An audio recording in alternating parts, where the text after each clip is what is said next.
Hello friends, the license plate lights in this Mitsubishi Mirage are from SEALIGHT. They're the 194 LED bulbs, 5 watt equivalent. Usually I'll test that the bulbs are working by turning on the parking lights. And as you can see here, there are two bulbs. I'll cover the left one here, show you it's on, the right one here just to prove that they are working. Earlier this month, Toronto had its first snowfall, and while I was brushing snow off the car, I had the car idling so that the windshield would defog, and I noticed something interesting. I'm going to start the car up now to show you guys.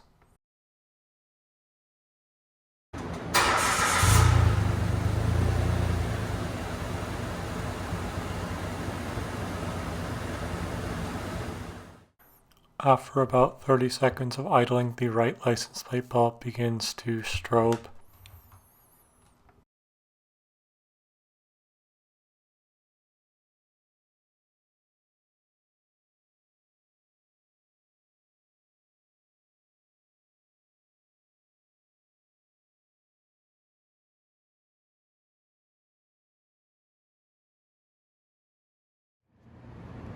Here's what the bracket that holds the license plate lights looks like. There are two screws, one on either side of each bulb housing.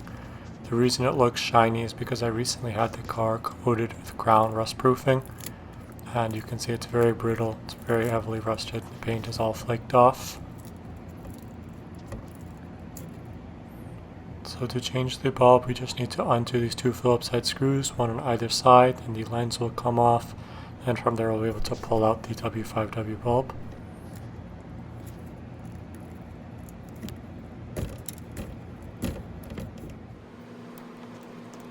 So here you see me using this free screwdriver from IKEA to undo the Phillips head screws. I recommend loosening one side and then completely undoing the other side, and then going back and undoing the side you started with.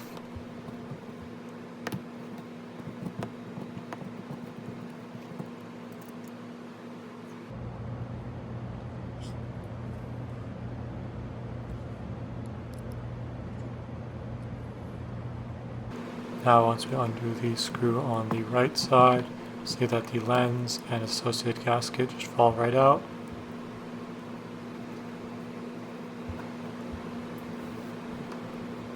This is all just being held in place dangling by the power supply cable.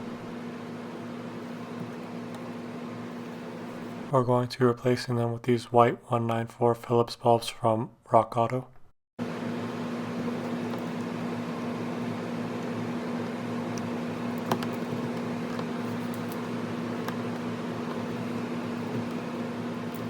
These bulbs are polarized, so before we reinstall the lens, we're going to turn on the parking lights and see if it works.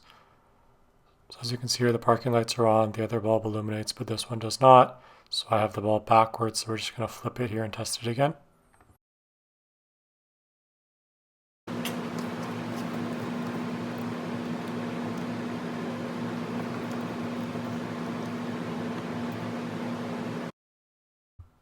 Now we'll test it again, and as you can see, this is the correct orientation. We're now good to reinstall the lens.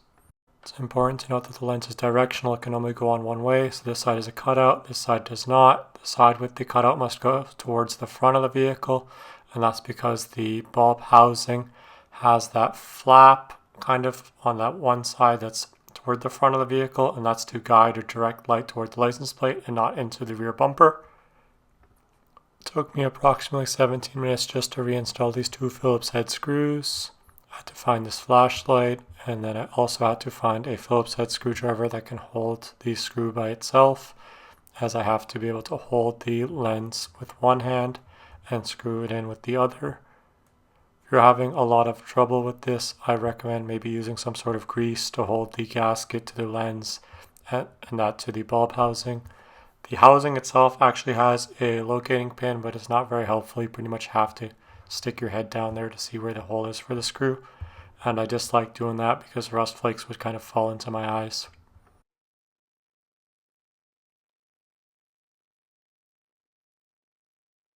We will speed through me doing the other side as it's an identical process. We loosened the left screw, undid the right one, then went back and undid the left one. Pull the bulb out, put the new bulb in, test. It doesn't work because why would it the first time? So we flip the bulb, then test again. Works. Now we just put back the lens and our 2 Phillips head screws. This side took me almost 20 minutes to do as well. Most of the problem was I wasn't sure if the gasket was in place, and it's hard to hold while screwing in. The reason I'm replacing both bulbs is because the Phillips bulbs and the SEALIGHT bulbs are a different temperature, so it would look kind of odd if I had one of each.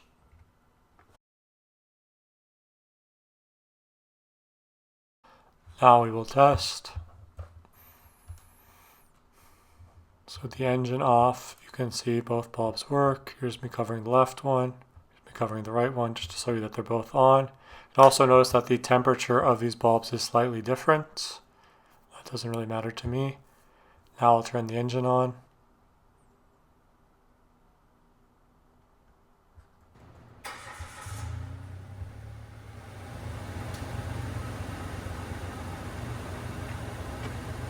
So as you can see, of course, the bulbs no longer flicker.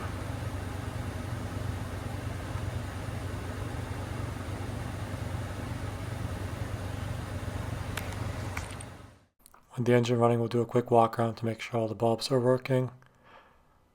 In the front, I have a side marker light and parking light bulbs that have been in place for longer than I've had the SEALIGHT bulbs, and they've worked without issue. You can see the license plate bulbs no longer flicker. I'm not sure why the bulb is flickering, but for fun, we're going to take apart one of these SEALIGHT 194 LED bulbs. So the lens just pulls right off.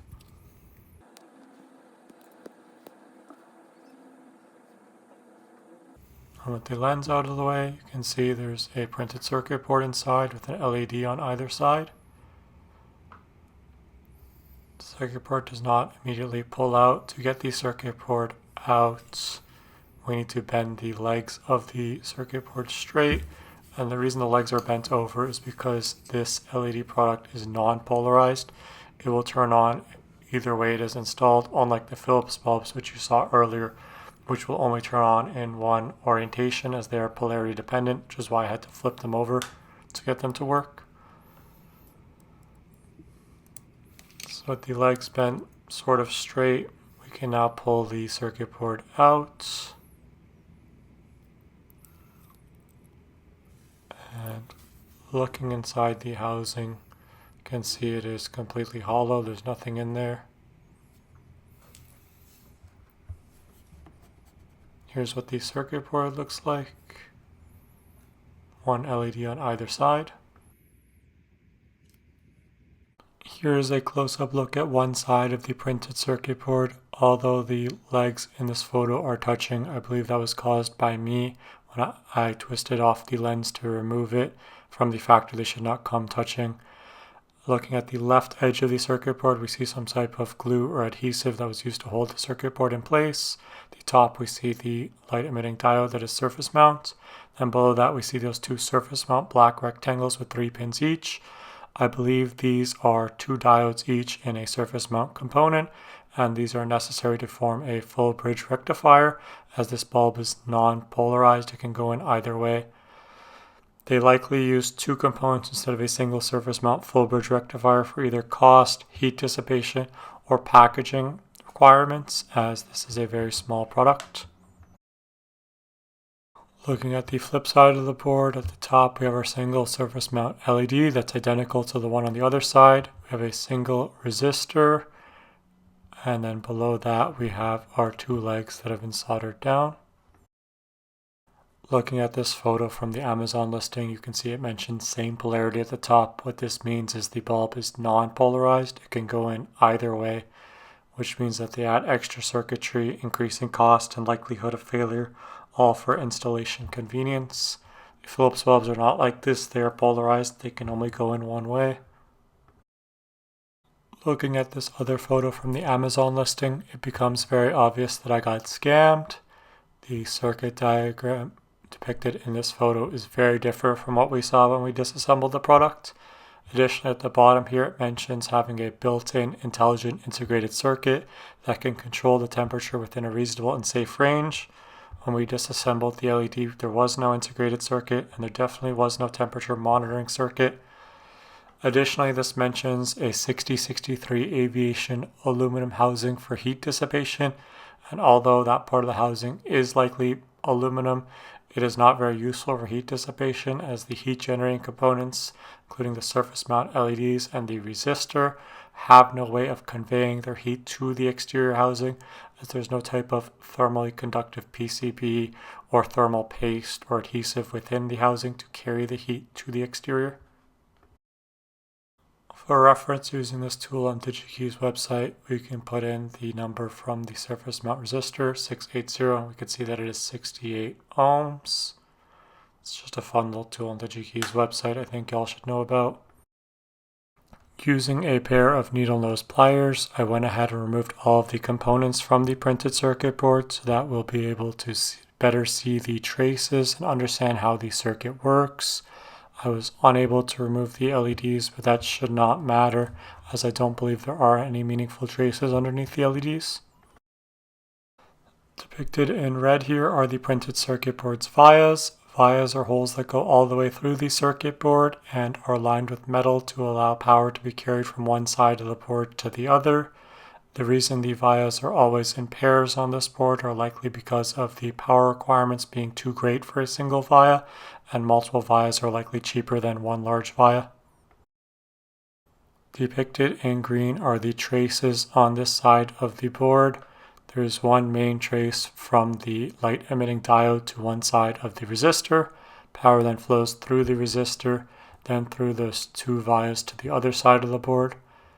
The other traces on this board near the bottom are for the legs.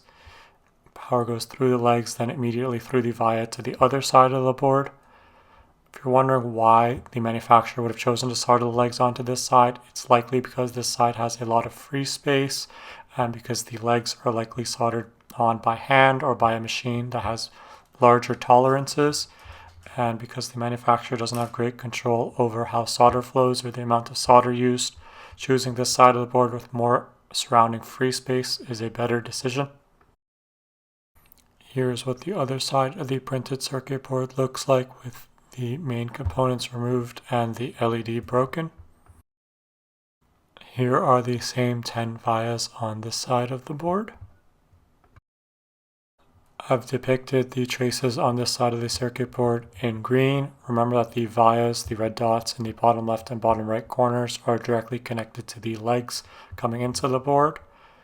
And we can now see that those two components on the board make up a full bridge rectifier, and the green line or trace that goes to the top of the board is for the anode of the LEDs, and the vias in the top left and top right corners go to the other side of the board for the other LED, which is being driven in parallel. Similarly, the vias or the red dots in the bottom right corner of the LED itself are for the cathode of the LED. That's for this one LED to connect to the LED on the other side. Then remember, on the flip side, power after going through this LED goes through that one resistor, then comes out the two vias near the center of this board and into the other side of our full bridge rectifier. Using this random free website I found online, fallstat.com, I created a diagram of how I think this LED works. So now we'll set our battery voltage to 12 volts. You can see that power flows out of the battery through the full bridge rectifier, then into our LEDs, or light emitting diodes. Remember that power in this diagram enters LEDs from top down, then through the resistor, then to the negative side of our battery. Now we will simulate the LED being installed in reverse, and reverse our power supply voltage to negative 12 volts.